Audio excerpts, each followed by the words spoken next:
ఓర్వకల్లో Japan semiconductor unit పెడతారు అని ఒక వార్తలు వచ్చేది సార్. ఇది ఫైనలైజ్ అయింది. నాకన్నా ఫాస్ట్గా మీకే వస్తున్నాయి. అన్ని విషయాలు మేము డిస్కస్ చేస్తున్నాం. ఎందుకంటే మీరు చూస్తే ఆంధ్ర రాష్ట్రంలో చాలా స్పష్టంగా ఒకే రాజధాని కానీ అభివృద్ధి వికేంద్రీకరణ అనేది ఎన్డీఏ ప్రభుత్వం నినాదం. దాంట్లో భాగంగా గతంలోనే మేము వికేంద్రీకరణ ఎట్లా చేయాలని చేసి చూపించాం. ఈరోజు మీరు చూస్తే కియా మోటార్స్ ఎక్కడికి వచ్చింది? అనంతపూర్కి వచ్చింది. ఎలక్ట్రానిక్స్ మ్యానుఫ్యాక్చరింగ్ ఎక్కడ వచ్చింది? చిత్తూరుకి వచ్చింది. ఆస్లర్ మిత్తల్ ఇప్పుడు ఎక్కడికి వస్తుంది? ఉత్తరాంధ్రకు వస్తుంది. ఐటీ కంపెనీలు ఎక్కడ వస్తున్నాయి? విశాఖపట్నానికి వస్తుంది. సో అభివృద్ధి వికేంద్రీకరణ అనేది మేము చేసి చూపించాం.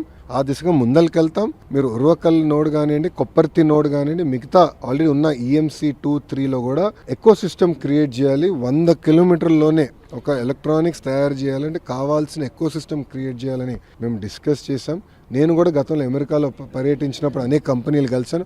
వాళ్ళ ఫీడ్బ్యాక్ ఏంటో కూడా గౌరవ మంత్రి గారికి నేను చెప్తాం జరిగింది. మేము అవన్నీ డిస్కస్ చేసుకున్నాం. గౌరవ మంత్రి గారు కూడా త్వరలో విశాఖపట్నానికి, అదేవిధంగా మన తిరుపతికి వచ్చి మన గతంలో తెలుగుదేశం పార్టీ అధికారులు ఉన్నప్పుడు ఎలా చేసాం, ఏం చేసాం అని ఆయన స్వయంగా చూడాలని కూడా కోరటం జరిగింది. త్వరలో ఆంధ్ర రాష్ట్రానికి మంత్రి గారు కూడా వస్తారు.